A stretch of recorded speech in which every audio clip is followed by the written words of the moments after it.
A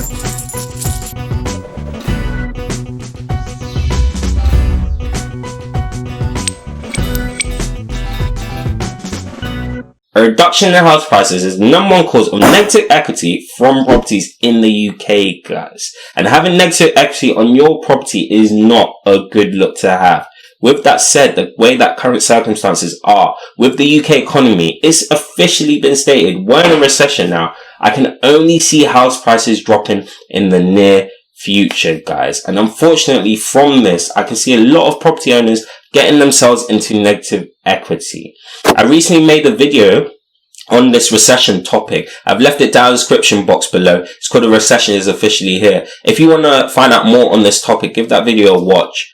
But fortunately, we do have ways around negative equity and along with preventative measures that you can take. And I'm going to be discussing all of this in this video, so make sure to stay tuned. If you guys like the sound of this, then do me a favor, let YouTube know how good these videos are. And you can really do that by smashing the like button, sharing this video, and also subscribe with the notification bell on if you haven't done so already, so that you don't miss any more of my videos like this. For those of you that don't know, negative equity on a property is where the current value of your property is worth less compared to the outstanding mortgage / loan that you used to acquire it in the first place. For example, let's say you wanted to buy a 100k property. Yeah, and you decide to take out 75% loan to value ratio. So this is LTV as they like to call it for short. That means 25% of that, so the remaining 25%, which is 25k, you would have to raise the funds to pay for the deposit and the stamp duty. With the remaining 75%, the 75k, the mortgage provider borrowing you that money to get that property in the first place. That's all well and good. But let's say over time, properties in that area don't actually end up rising. They do the opposite. They end up dropping. So now your property is worth 70k. In that scenario specifically, your property is officially in negative equity. Why? Because your current value of that property is worth less compared to the outstanding mortgage on that property. And unfortunately, it's not a good situation to be in. However, there are ways to either avoid or significantly reduce the chances of you getting negative equity on your property. And one of my first ways, guys, is by actually adding value to your property. As mentioned previously, negative equity is where the mortgage loan is greater than the current value of the property. So when you're adding value to the property, what are you doing? You're increasing the current value of the property, hence reducing the gap between the two, if not exceeding the mortgage loan, which in turn reduces your chance of being in negative equity in the first place. So this can include adding more rooms to your property, maybe by extending it further, adding a conservatory, for example, if that really adds value to your property, doing up the kitchen if it's justified in the numbers, or maybe just enhancing your garden / front lawn space so that you can ask more from that property. So basically anything that truly adds value to your property will help offset this negative equity. However, what I will say though, guys, is that now you've got an additional cost to consider. You've got investment costs as well as the negative equity cost itself.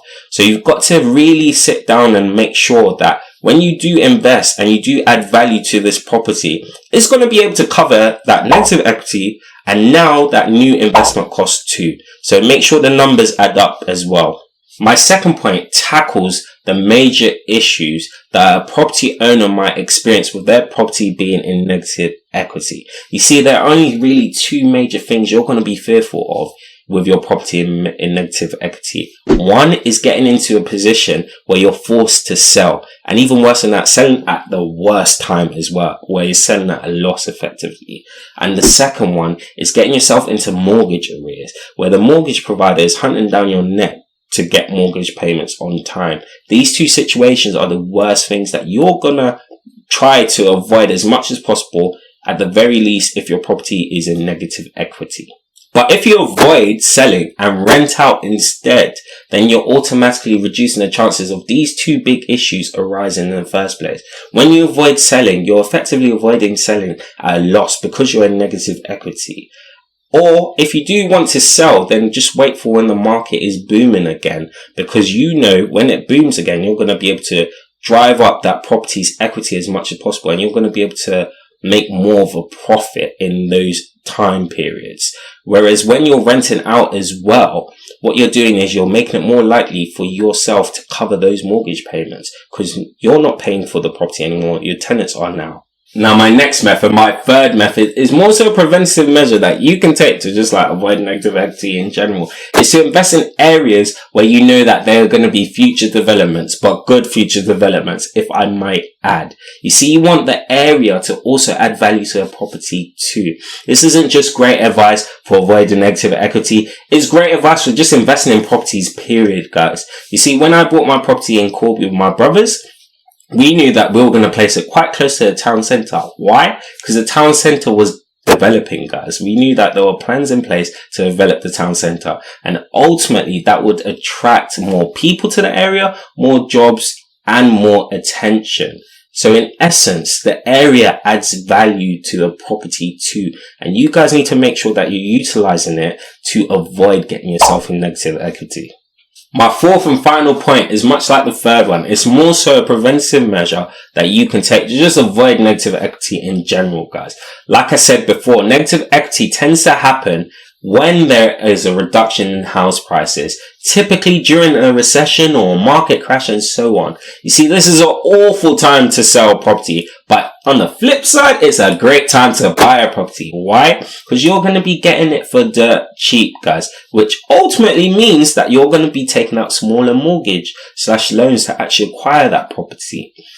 So in essence, you're making it harder for your property to get into negative equity. And that's why I like this method so much. But that's all I've got to say, guys. It's never good news knowing that your property is in negative equity. But I hope with this video I've showed you guys ways how to get around it, and also to just avoid it in general. I will still say, if you do find yourselves in negative equity, it's also a good idea to speak to a specialist property debt company. They'll be able to help you on your property journey too. If you guys have liked what I've talked about today, then let YouTube know, people. Smash that like button, share this video, and also subscribe with the notification bell on if you haven't done so already. Above all, have a great day, people. Bye. DS Learning Finance. Whoa.